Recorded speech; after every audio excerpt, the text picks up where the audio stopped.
Hey, welcome back, everybody, to another episode of what was formerly Dave's Garage. Now it's Dave's Fabulous Tapestry. In an earlier episode, I discussed how the neighbors had finally complained about all the noise coming out of Dave's garage.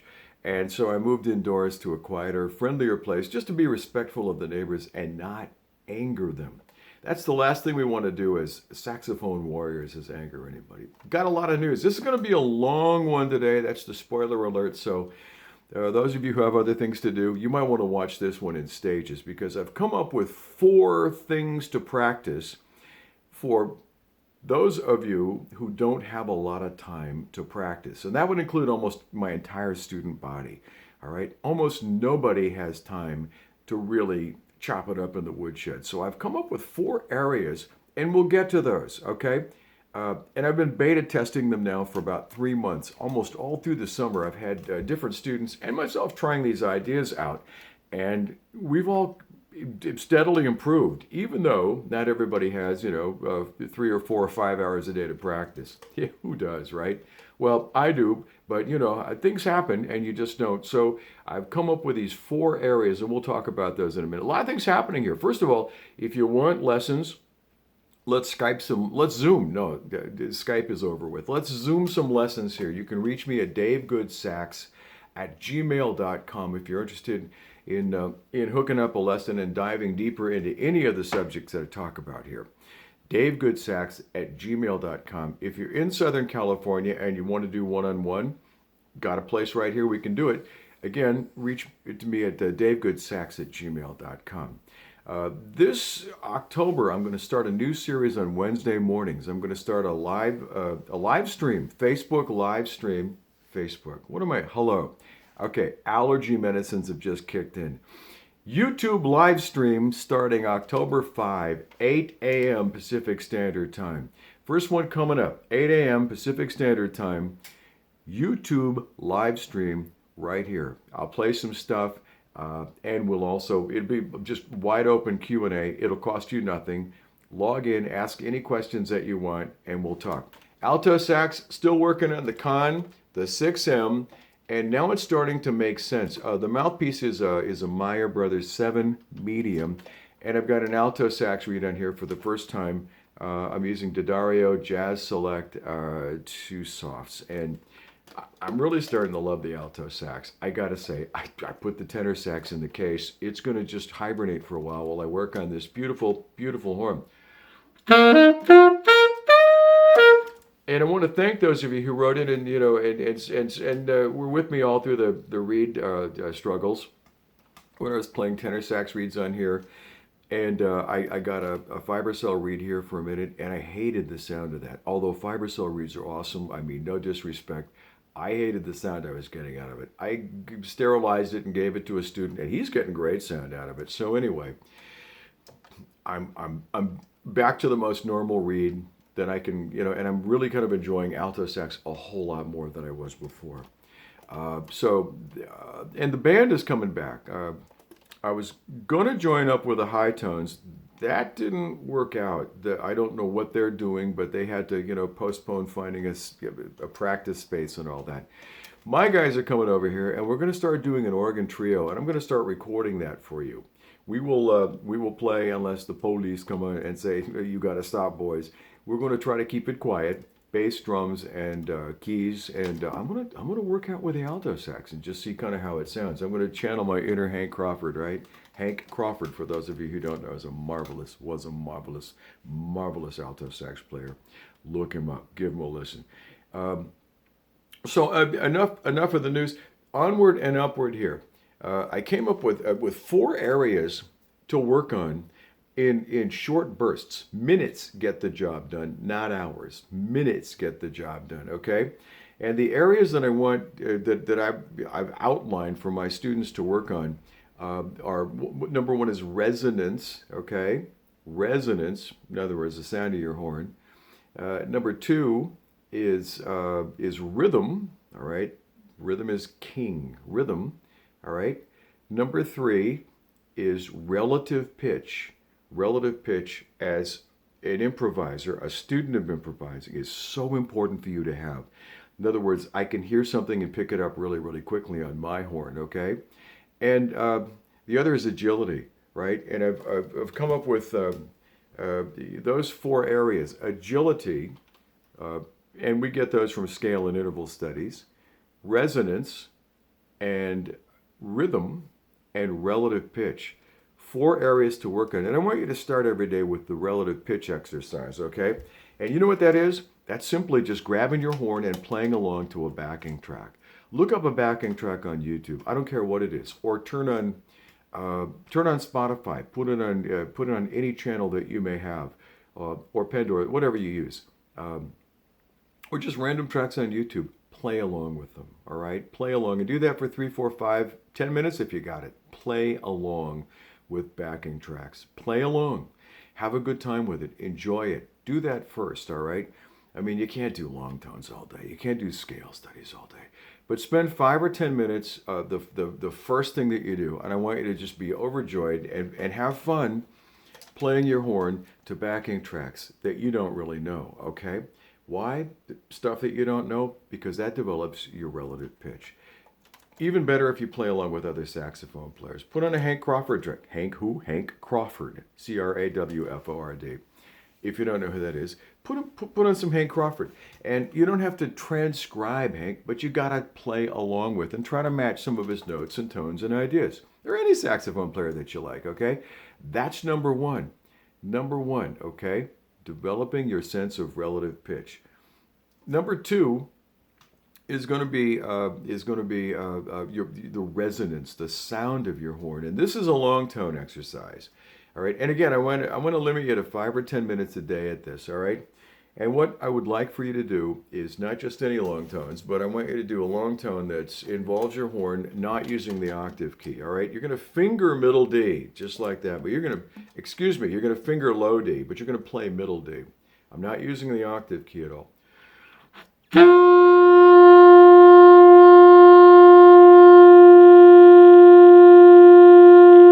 You can set your metronome if you like and just click away there. And I would like you to go up the scale and do these. But there's the other part of there's a two-part. I'm okay. Slow down, Dave. Calm down. Long tones is a thinking man's game. A lot of people say you can do long tones and watch a movie, long tones and, look out the window, whatever.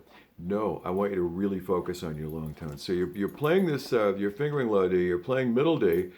It's the speed of your air that makes that happen, and your embouchure and your tongue position. Where's your tongue at? Well, it's in your mouth, isn't it? Of course it is. But you're gonna position your tongue so that the air flows quickly over your tongue into the mouthpiece. And you're thinking about a straight column of air coming out of your saxophone, and you're visualizing this part. This is the visualization part of long tone. Traveling out the window, I would like it if you could look out a window at some distant target, and I want you to visualize your tone hitting that distant target, okay?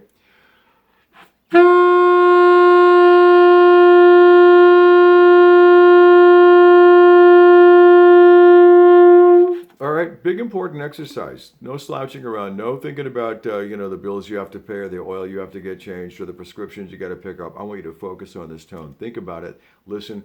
You may not be able to do this for more than just a few minutes. And really concentrate, okay?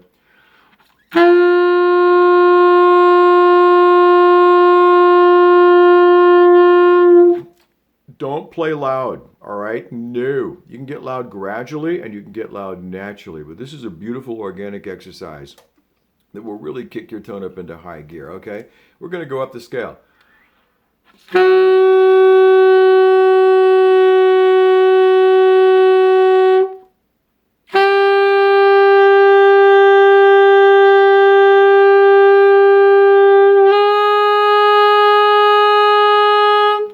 Extra bonus points if you use a program called the Tonal Energy Tuner. I've got allergies you cannot believe. Everything is kind of in bloom here in Southern California after the crazy heat of summer. I don't know why, but whatever. You didn't come here to talk about the weather though, or my allergies. Tonal, the T-E-T, Tom E, Energy Tuner. And it's got this it's the coolest tuner, and it's got an analysis button you can push, and that'll show you how your air is wavering. So that's extra point. You don't have to do it, but it's extra points, extra credit from Dave here if you do, okay? The other exercise that's marvelous for this is the overtone exercise, and it was invented by Sigurd Rascher. Sigurd Rascher in Top Tones for the Saxophone talks about fingering low B flat and playing the first that we'll call that the fundamental tone, and then the overtones that will come out of that by changing your airspeed.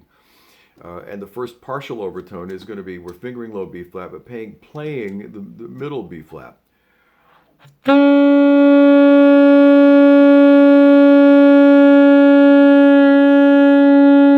And again, you're thinking about that one column of air going out your window across the street and hitting your neighbor's front door or whatever it is that's parked over there. Next partial overtone is going to be an F.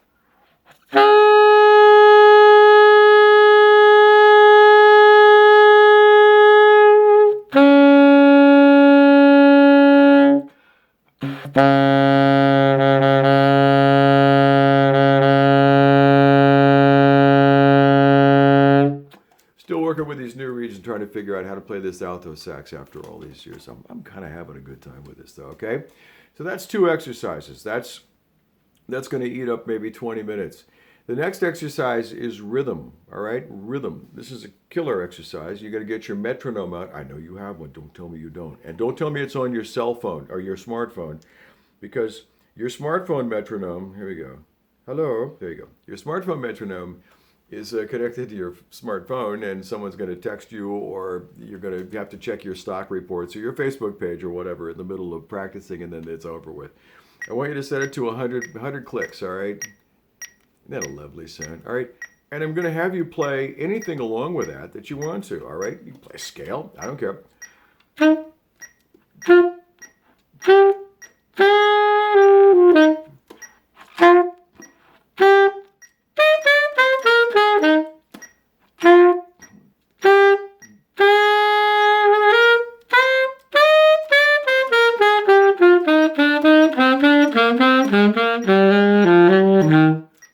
Get the idea? Play to the beat. It's important to play to the beat. Don't get away from the beat. I don't really care what notes you play, as long as you laser focus on that beat, right? Because someday you're going to be playing in a band and you want to follow the snare drum. You never get ahead or behind the snare drum, all right?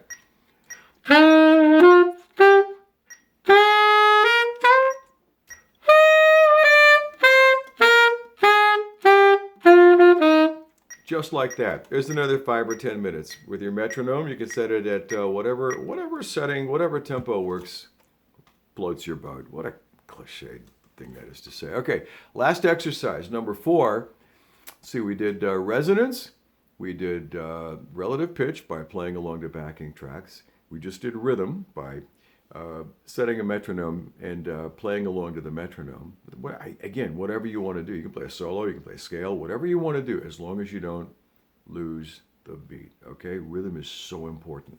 The last one is going to be agility, getting the fingers happy. And the exercise I have liked, and there are many, but the exercise I have liked best is a scale-based exercise of playing intervals. Intervals are so vital to you as the emerging soloist. You want to know about intervals. You want to be able to play intervals. And we decided that major thirds, major or minor thirds, but major thirds would be, probably the place to start. And again, it's in essence, it's saying you're going to play every other note and repeat back down. So it's going to work like this.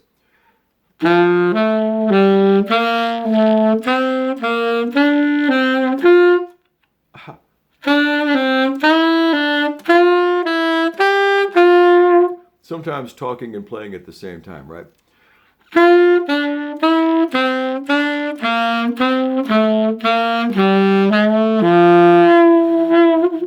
All right, so there you go. You can do all the scales that way. Why don't you start with the 4 easy ones? C major, D major, cat major, dog major, goldfish major, and ferret major, C, D, F, and G. They get a little more difficult as we get into the B flats and the A flats and the E flats and on, but start with those and work with those, and you don't have to play them fast. In fact, slower is better.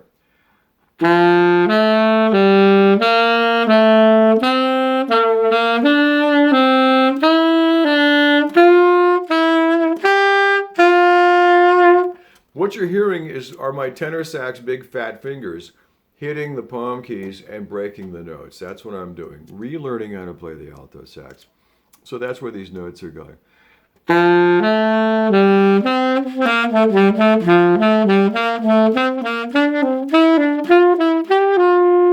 Playing fast, playing with a metronome is a goal. Play slowly in the beginning, clean intervals, really clean start, clean end to each note.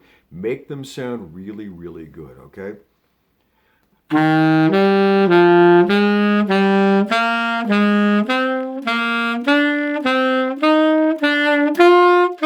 And you can take any of the scales through both octaves, okay?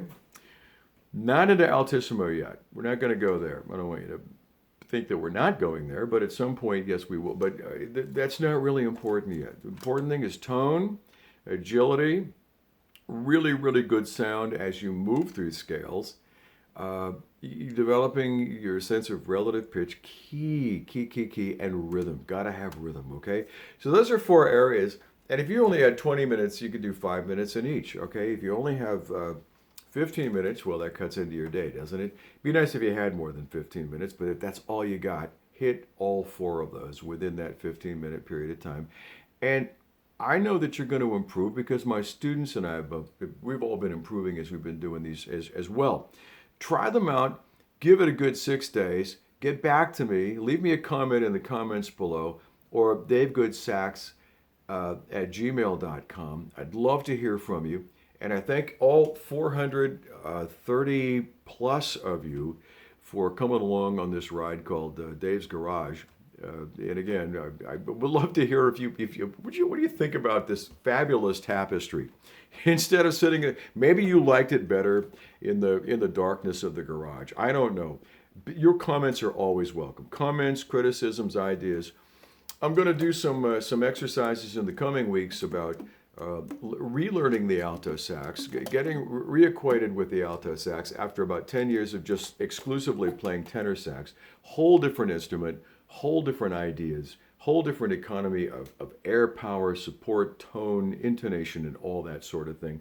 And it's frankly it's been getting fun as long as the read is right. Yeah. So anyway, look for me Wednesday, the 5th of October, 8 a.m. Pacific Standard Time, as I live stream for the very first time here on YouTube. And anyway, thanks for being here. So grateful for all of you, and I will see you again next time here at Dave's Garage.